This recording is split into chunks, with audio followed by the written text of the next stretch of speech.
करीब करीब एक यंत्र की भांति जीता है, एक चेतना की भांति नहीं। मनुष्य एक कॉन्शसनेस की भांति नहीं जीता, एक आत्मा की भांति नहीं जीता। जीता है एक मशीन की भांति, एक यंत्र की भांति। पंखे चल रहे हैं, हमने उनकी बटनें दबा दी हैं और उन्होंने चलना शुरू कर दिया है। अगर इन पंखों को ये भ्रम पैदा हो जाए कि हम चल रहे हैं, तो वो पंखों का अज्ञान होगा। पंखे चलाए जा रहे हैं, चल नहीं रहे। मशीनें चलाई जाती हैं, चलती नहीं। मनुष्य भी चलता नहीं है, केवल चलाया जाता है। लेकिन उसे ये ख्याल है, और ये ख्याल उसके जीवन में सबसे बड़ी जंजीर है। उसे ये ख्याल है कि मैं चलता हूं, उसे ये ख्याल है मैं करता हूं, उसे ये ख्याल है कि मैं करने वाला हूं। आपने कई बार कहा होगा, कल मैंने क्रोध किया। लेकिन क्या कभी आपने ये सोचा है कि क्रोध आपने कभी किया है आज तक जीवन में, या कि क्रोध हुआ है? आपने क्रोध किया, ऐसा आपने सोचा होगा बहुत बार, लेकिन थोड़ा समझेंगे तो दिखाई पड़ेगा क्रोध किया नहीं है, क्रोध हुआ है। और आप क्रोध में करने वाले नहीं थे, केवल एक मशीन की भांति चालित हुए थे। कोई आपको धक्का दे दे तो आपके भीतर जो क्रोध उठता है वो सचेतन नहीं है, वो कॉन्शियस नहीं है, वो आपके विचार पूर्वक नहीं है, वो बिल्कुल यांत्रिक है। जैसे कोई बटन दबा दे और पंखा चल जाए, वैसे कोई धक्का दे दे तो भीतर क्रोध उठाता है। इस क्रोध के आप मालिक नहीं हैं, इस क्रोध को करने वाले आप नहीं हैं। लेकिन हम कहते रोज यही है कि मैंने क्रोध किया। झूठ है ये बात। ना आपने कभी क्रोध किया है, ना आपने घृणा की है, और ना प्रेम किया है। प्रेम जिनके जीवन में पैदा होता है वो जानते हैं भली भांति इस बात को कि ये कहना गलत है कि मैंने प्रेम किया, यही कहना ठीक है कि प्रेम हुआ। इट हैपन्स, हो जाता है, आप करते नहीं। लेकिन कहते हम यही है कि मैंने प्रेम किया। या आपके बस में है प्रेम करना? तो मैं एक आदमी को आपके सामने बिठा दूं और कहूं कि चलिए इसे प्रेम करिए, आप प्रेम कर पाएंगे? एक आदमी को आपके सामने बिठा दिया जाए और कहा जाए चलिए इस पर क्रोध करिए, आप क्रोध कर पाएंगे? जितनी आप कोशिश करेंगे क्रोध करने की, आप पाएंगे कोई क्रोध नहीं उठ रहा है। चाहे आप मुट्ठियां बांधें और चाहे आप दांत पीसें, लेकिन आप पाएंगे भीतर कोई क्रोध नहीं है। और ये सब एक्टिंग है और झूठी है, अभिनय है। जब आप जान के एक भी बार क्रोध नहीं कर पाते हैं, तो जब आप क्रोध करते हैं वो कैसा होगा? वो अनजाना होगा, आपके बिना जाने हो रहा है। और जो आपके बिना जाने हो रहा है उसके आप मालिक नहीं हो सकते। जो आपके अनजाने हो रहा है उसके आप मालिक नहीं हैं, उसके आप गुलाम हैं,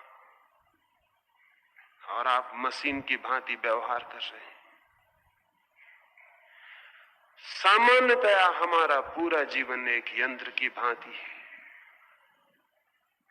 जिसमें हमारी कोई मालकियत, जिसमें हमारा कोई स्वामित्व नहीं है। आपके भीतर लोभ है, आप अपने लोभ के मालिक हैं। आपने लोभ को पैदा किया है। आपके भीतर सेक्स है, आप सेक्स के मालिक हैं। उसे आपने पैदा किया है? नहीं, आपने उसे पाया है। बच्चा युवा होता है और अचानक पाता है कि उसके भीतर काम ने, सेक्स ने एक तीव्र उभार लिया है। उसके भीतर कोई नई वासना जागने लगती है, जिसे वो जागते हुए पाता है, लेकिन जिसका वो मालिक नहीं है। वो वासना बिल्कुल अचेतन है, उसका उसे कोई होश नहीं, कोई बोध नहीं। लेकिन शायद वो कहता यही होगा, ये वासना मेरी है। अगर हम अपने चित्त का ठीक ठीक विश्लेषण करें और अपने कर्मों का भी, तो हम पाएंगे वे हमसे होते हैं, हम उनके करने वाले नहीं हैं। और ये कर्ता का भ्रम है कि मैं कर रहा हूं। ना आप अपने जन्म के मालिक हैं, आप पैदा हुए हैं। ना आप अपने जीवन के मालिक हैं, जीवन आपको मिला है। ना आप अपनी मृत्यु के मालिक हैं, मृत्यु घटित होगी। आप अपनी श्वास के भी मालिक नहीं हैं, जो भीतर और बाहर आ जा रही है। लेकिन कहते हम यही है कि मैं श्वास ले रहा हूं। इससे ज्यादा झूठी बात आदमी ने कभी नहीं कही होगी। आप श्वास ले रहे हैं तो फिर आपकी मृत्यु होनी असंभव है। मृत्यु खड़ी हो जाएगी, आप श्वास लिए ही चले जाना। लेकिन हम भली भांति जानते हैं कि जो श्वास बाहर चली गई और नहीं लौटने को है, तो हम उसे नहीं लौटा सकेंगे। तो ये कहना गलत है कि मैं श्वास ले रहा हूं, यही कहना ठीक है कि श्वास आ रही है, जा रही है, मैं कहां आता हूं इसमें। ये कहना गलत है कि मेरा जन्मदिन, मुझसे पूछा था किसी ने, मेरा कोई वश है मेरे जन्म पर, मेरा कोई अधिकार है, मेरी कोई स्वीकृति है? नहीं, मैं कहीं भी नहीं आता हूं। जीवन जन्मता है, लेकिन मैं कहता हूं मेरा जन्म। श्वास चलती है, लेकिन मैं कहता हूं मेरी श्वास मैं ले रहा हूं।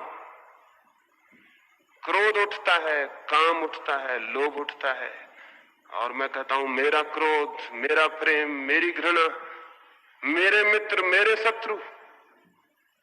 बहुत अनजाने और बहुत नासमझी से जो सारी क्रियाएं बिल्कुल यांत्रिक, मैकेनिकल हैं, उनके हम स्वामित्व की घोषणा करने लगते हैं और कहते हैं मैं इनका मालिक हूं। इस बात की कसौटी इससे हो सकेगी कि अगर आपके भीतर क्रोध हो और आप न चाहें तो न हो, तो हम समझ सकेंगे कि आप क्रोध करते हैं। एक आदमी आपको गाली दे, आप चाहें तो क्रोध हो और चाहें तो क्रोध न हो, तो हम समझेंगे कि क्रोध के आप कर्ता हैं, क्रोध के आप मालिक हैं। लेकिन अगर आपके बिना चाहे सब होता है, तब तो बड़ी कठिनाई है। बुद्ध एक गांव के पास से निकले। कुछ लोगों ने आके बुद्ध को गालियां दी और अपमानजनक शब्द कहे। वे बड़े क्रोध में थे। बुद्ध ने कुछ ऐसी बातें कही थी कि उनके पुराने धर्मों की जड़ें हिल गई थी। बुद्ध ने कुछ ऐसी बातें कही थी कि उनकी परंपरागत रूढ़ियों पर चोट पड़ी थी। वे गांव के क्रुद्ध लोग, उन्होंने बुद्ध को रास्ते पर घेर लिया और बहुत गालियां दी। थोड़ी देर बाद बुद्ध ने कहा, मेरे मित्रों, अगर तुम्हारी बात पूरी हो गई हो तो मैं जाऊं, मुझे दूसरे गांव जल्दी पहुंचना है। वे थोड़े हैरान हुए और उन्होंने कहा, हमने क्या कोई ऐसी बातें कही हैं कि आप इतनी शांति से ये कहें कि मुझे दूसरे गांव जाना है? आपकी बातें पूरी हो गई क्या? हमने दी हैं गालियां, अपमानजनक शब्द, विष भरी बातें, क्या आपके भीतर कोई क्रोध पैदा नहीं हुआ? बुद्ध ने कहा, तुमने थोड़ी देर कर दी, 10 साल पहले आना चाहिए था,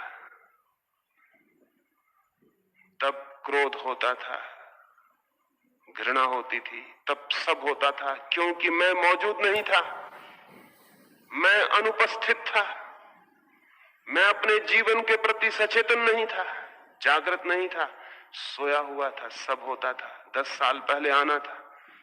तुम बड़े बेवक्त आए हो, अब मैं जागा हुआ हूं और अब तुम जो चाहो वही मेरे भीतर नहीं हो सकता। अब तुम मेरे मालिक नहीं रहे। मैं जब सोया हुआ था तब तुम मेरे मालिक थे, अब मैं जागा हुआ हूं, मैं अपना मालिक हूं। तुमने गालियां दी ठीक, लेकिन मैं गालियां लेने से इनकार करता हूं। तुमने मेहनत की, श्रम उठाया, तुम गांव के बाहर इस भरी दोपहरी में आए और तुमने न मालूम कितनी पीड़ा झेली होगी, तभी तो तुम इतने विष भरे शब्द बोल सके। लेकिन ठीक, तुमने बोला, लेकिन तुम अकेले थोड़ी इस लेन देन में हो, मैं भी तो भागीदार होना चाहिए। तुमने दिया, मुझे लेना चाहिए, तभी तो गाली अर्थपूर्ण होगी, लेकिन मैं लेने से इनकार करता हूं। तुम बड़ी मुश्किल में पड़ोगे। अब इन गालियों का क्या करोगे, कहां ले जाओगे? क्योंकि पिछले गांव में कुछ लोग फूल और फल और मिठाइयां लेकर आए थे और मैंने उनसे कहा, मित्रों, मेरा पेट भरा है, तो वो वापस ले गए। उन्होंने क्या किया होगा? भीड़ में से किसी ने कहा अपने घर ले गए होंगे, अपने बच्चों को बांट दी होगी। तो बुद्ध ने कहा तुम बड़ी मुश्किल में पड़ गए, तुम गालियां लेके आए हो, तुम्हें भी वापस ले जाना पड़ेगा। किसको बांटोगे, किसको दोगे ये गालियां? मैं लेने से इनकार करता हूं, मैं अपना मालिक हूं। लेकिन कोई जब आपको गाली देता है तब आप लेने से इनकार कर पाते नहीं, वो दे भी नहीं पाता और आप पाते हैं कि आप ले चुके हैं। उसकी गाली पूरी भी नहीं हो पाती कि आप तक पहुंच गई होती, उसकी गाली समाप्त भी नहीं हो पाती कि आपके भीतर कुछ होना शुरू हो जाता है जो क्रोध है। आप इस क्रोध के मालिक कैसे हो सकते हैं? दूसरा है आपका मालिक जो गाली दे रहा है, उसके हाथ में है आपकी चाबी। हम सब बाहर से चालित हैं, हम सबको कोई चला रहा है। एक आदमी दो मीठे शब्द बोल देता है और हम प्रसन्न हो जाते हैं। वो हमारी प्रसन्नता और मुस्कुराहट हमारी नहीं है। एक आदमी गाली दे देता है, हम दुखी हो जाते हैं, वो दुख भी हमारा नहीं। दोनों बाहर से पैदा किए गए हैं। इस संबंध में दो तथ्य आपसे कहना चाहता हूं। पहला, मनुष्य के जितने कर्म हैं सभी यांत्रिक हैं। दूसरा, मनुष्य के जितने कर्म हैं उन्हें कर्म भी कहना ठीक नहीं, वो प्रतिकर्म हैं, वो रिएक्शंस हैं, एक्शंस भी नहीं। ये दो बातें सबसे पहले आज की सुबह आपसे कहना चाहता हूं। मनुष्य के कर्म यांत्रिक हैं। यांत्रिक से मेरा अर्थ है मनुष्य उन्हें करते वक्त सचेतन रूप से नहीं कर रहा है। कर रहा है, उसे खुद भी पता नहीं है वो क्यों कर रहा है। उसे खुद भी कोई पता नहीं है क्यों हो रही हैं ये बातें उसके भीतर। आपको पता है क्यों आपके भीतर क्रोध पैदा होता है? आपको पता है क्यों आपके भीतर अहंकार पैदा होता है? आपको पता है क्यों लोभ पैदा होता है? आपको पता है क्यों सेक्स पैदा होता है? कुछ भी पता नहीं। अंधी ताकतों के हाथ में हम एक खिलवाड़ से शायद ज्यादा नहीं मालूम होते। कुछ होता है और हम उसके शिकार हैं। क्यों होता है? कोई बोध हमें नहीं। पहली बात, इसलिए हमारे कर्मों को मैं यांत्रिक कह रहा हूं, मैकेनिकल, मशीन की भांति। दूसरी बात, हमारे कर्म कर्म भी नहीं है, प्रतिकर्म है। कर्म वो होता है जो हमारे भीतर से आविर्भूत हो, और प्रतिकर्म, रिएक्शन उसे कहूंगा जो बाहर से हमारे भीतर पैदा कर दिया जाए। एक आदमी आपको धक्का दे दे तो जो क्रोध पैदा होता है वो आपके भीतर से पैदा नहीं हुआ, किसी ने बाहर से उसको गति दी है। वो प्रतिकर्म है, वो कर्म नहीं है,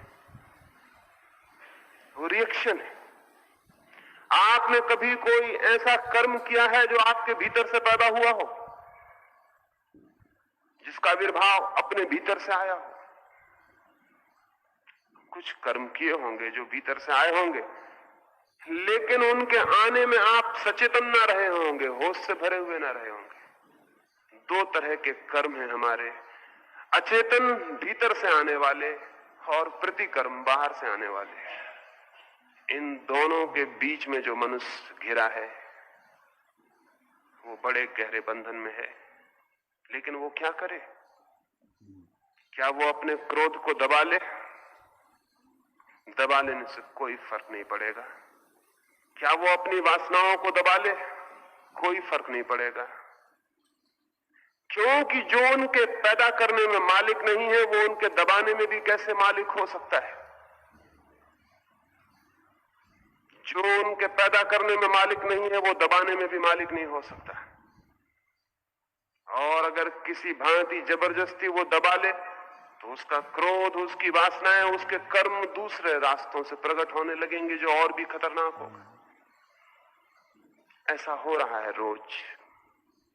आप एक दफ्तर में काम करते हो और आपका मालिक क्रोध से भर जाए और गुस्से में दो शब्द बोल दे, तो शायद आपको अपना क्रोध पी जाना पड़े।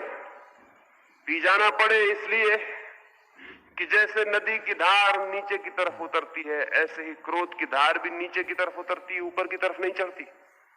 आपका मालिक है, उसकी तरफ क्रोध की धार चढ़ाना खतरनाक है, वो जीवन मरण का प्रश्न बन सकता है। इसलिए आप पी जाएंगे, ऊपर से मुस्कुराते रहेंगे, झूठी होगी वो मुस्कुराहट, भीतर क्रोध उबल रहा होगा, लेकिन उसको पी जाएंगे, उसको संभाल के अपने घर ले आएंगे। मजबूत मालिक पर वो नहीं निकल सकता, तो कमजोर पत्नी पर निकल सकता है। घर आके कोई बहाना आप खोज लेंगे जिसका आपको पता भी नहीं है कि मैं बहाना खोज रहा हूं, जिसका आपको ख्याल भी नहीं है कि मैं ये क्या खोज रहा हूं, और कमजोर पत्नी में कोई बहाना मिल जाएगा, जो कि स्वाभाविक है। आदमी बहुत कमजोर है, उसके पास 25 बहाने। हो सकता है वो थाली भोजन परोसते वक्त जोर से पटक दे, और उसकी थाली पटकने में भी कोई और कारण हो सकता है। हो सकता है कि उसकी पड़ोसन ने उससे कुछ शब्द कहे हो जो उसके भीतर क्रोध को दबा गई हो, और थाली इसलिए जोर से गिरे क्योंकि वो क्रोध भीतर धक्के दे रहा है कुछ करने को, कुछ तोड़ने को, कुछ फोड़ने को।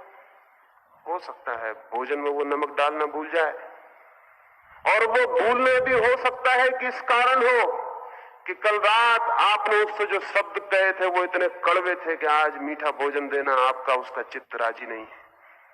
वो भूलना भी बिल्कुल अचेतन हो सकता है, उसे ख्याल भी ना हो कि वो भूल गई। और आप घर जाएं और कोई बहाना खोज के अपनी पत्नी पर टूट पड़ेंगे, और आपको ऐसा लगेगा कि बिल्कुल जायज, बिल्कुल जस्टिफाइड है मेरा क्रोध, पत्नी ने गलती की है। लेकिन अगर थोड़ा समझेंगे तो पाएंगे कि ये बिल्कुल यांत्रिक है। क्रोध कहीं और पैदा हुआ था, उसको आप इकट्ठा किए लिए आए हैं, वो बहना चाहता है। आप झूठे बहाने खोज के उसको बाहर हैं। पत्नी को आप मार सकते हैं, गाली दे सकते हैं, अपमान कर सकते हैं। पत्नी आपसे शायद कुछ भी नहीं कह सकेगी, क्योंकि हजारों वर्ष उसको समझाया गया है कि पति परमात्मा है, ये पति देवता है। और ये किसने समझाया है? ये पतियों ने समझाया है कि हम देवता हैं, हम परमात्मा हैं, हमको पूजना, और हम कुछ भी करें और कोई भी व्यवहार करें वो सब ठीक है। हजारों वर्ष की सिखावन का फल है कि पत्नी इसको पी जाएगी। लेकिन पत्नी का मन भी वैसा ही काम करता है जैसा पति का। थोड़ी देर में उसका बच्चा स्कूल से लौटेगा और वो कोई बहाना खोजेगी, वो बच्चे को मारेगी। इस मारने में बच्चे का कोई संबंध नहीं होगा। हो सकता है वो कहे कि तुमने किताब फाड़ डाली, हालांकि बच्चा रोज किताबें फाड़ के आता रहा था, लेकिन कल तक ये बात उसे दिखाई नहीं पड़ी थी, आज उसे दिखाई पड़ जाएगी। हो सकता है वो कहे कि कपड़े तुम गंदे करके आ गए हो, हालांकि बच्चा रोज स्कूल से कपड़े गंदे करके आता रहा था, लेकिन इस पर कभी उसकी नजर न गई थी, आज नजर निश्चित चली जाएगी। आज वो कारण खोज रही है, उसके भीतर इकट्ठा है क्रोध जो बहना चाहता है। मशीन की तरह उसके भीतर कोई वेग है जो बहना चाहता है। आज ये बच्चा पिटेगा और बच्चे को पता भी नहीं होगा कि ये क्रोध बड़ी दूर से यात्रा करके आ रहा है। ये दफ्तर में उसके पिता को उसके मालिक ने दिया था। बच्चा क्या करेगा? अपनी मां को न तो मार सकता है न गाली दे सकता है। शायद वो अपनी गुड़िया की टांग तोड़ डाले, शायद वो अपने खिलौने को तोड़ दे, या हो सकता है अपने बस्ते को पटक के स्लेट फोड़ डाले। जहां उसकी ताकत चल सकेगी वहां वो अपने क्रोध को बहा देगा। ऐसा सारा यांत्रिक जीवन है हमारे चित्त का, और ये सारा यांत्रिक जीवन इसलिए यांत्रिक बना हुआ है कि हम इस बात को देखने की भी हिम्मत नहीं करते कि बिल्कुल मशीन जैसा व्यवहार है, बल्कि इस व्यवहार को हम रोज रोज न्याययुक्त ठहराकर ऐसा एहसास करने लगते हैं कि जो मैं कर रहा हूं बिल्कुल ठीक कर रहा हूं और मैं कर रहा हूं। ये दोनों बातें झूठ है। न तो मैं कर रहा हूं, और ठीक करना तो बहुत दूर का सपना है, क्योंकि जिस बात का करने का मैं मालिक ही नहीं हूं उसे ठीक करने का तो कोई सवाल भी नहीं उठता है। ये सब हो रहा है। ये क्रोध की तो मैंने एक बात कही, हमारे जीवन की सारी वृत्तियां ऐसी ही यांत्रिक हैं। आपने देखा रोज सुबह गांव में भिखारी निकलते हैं भीख मांगने। आपने कभी सांझ को भिखारियों को भीख मांगते देखा? नहीं देखा होगा। सांझ को कोई भिखारी भीख मांगने नहीं आता, क्योंकि वो जानता है दिन भर का परेशान आदमी भीख नहीं दे सकेगा। भीख सुबह मिल जाती है, क्योंकि रात भर का सोया आदमी भीख दे सकता है। रात भर की सोए हुए होने के बाद भीख देने का काम हो सकता है, क्योंकि ये जो यांत्रिक आदमी है, अगर ये थोड़ा शांत हो तो ही भीख दे सकता है। ये भीख इसलिए नहीं देता कि भिखारी को जरूरत है, ये भीख इसलिए देता है कि ये भीख दे सकता है शांत हालत में। सांझ को यही आदमी भीख नहीं देगा, क्योंकि दिन भर की अशांति इकट्ठी हो गई। सांझ को ये भिखारी को एक चांटा मारना चाहेगा भीख की जगह। न तो भीख देने में भिखारी से कोई संबंध है, न चांटा मारने में कोई संबंध है। उसके भीतर की अपनी यांत्रिक व्यवस्था उसको प्रेरित कर रही है ऐसा करो। आपने कभी ख्याल किया, अगर रास्ते पे भिखारी आपको अकेला मिल जाए तो 100 में 1 मौका भी नहीं है कि आप उसको कुछ पैसे दें, लेकिन अगर आपके 4 मित्र आपके साथ हो तो 100 में 99 मौके हैं कि आप उसको कुछ देंगे और ज्यादा देंगे। क्यों? वो 3 आदमी देखने वाले मौजूद हैं। वो 3 देखने वालों की आंखें आपके अहंकार को गति दे रही हैं कि 3 आदमियों की आंखों में आपकी इज्जत बढ़ रही। भिखारी से कोई संबंध नहीं, आपके अहंकार को तृप्ति मिल रही। इसलिए भिखारी हमेशा भीड़ में आपको खोजता है, अकेले में वो आपसे बचता है। अकेले में कोई गुंजाइश नहीं आपसे पाने की। आपका यांत्रिक मन अकेले में आपका अहंकार तृप्त नहीं होगा, हटा देंगे कि भाग जाओ, क्योंकि भिखारी से कोई भी संबंध नहीं है देने का। देने का संबंध आसपास खड़े लोगों से कि वो आपको देख रहे हैं, उनके मन में आपकी प्रतिष्ठा बन रही है, आपके अहंकार की तृप्ति हो रही है। और आपको पता भी नहीं है कि ये देना मेरे अहंकार की तृप्ति की बिल्कुल यांत्रिक मांग है। इसमें भिखारी पर दया बिल्कुल नहीं है, इसमें कोई संबंध नहीं भिखारी से। 24 घंटे हम जो कर रहे हैं वो ना तो सचेत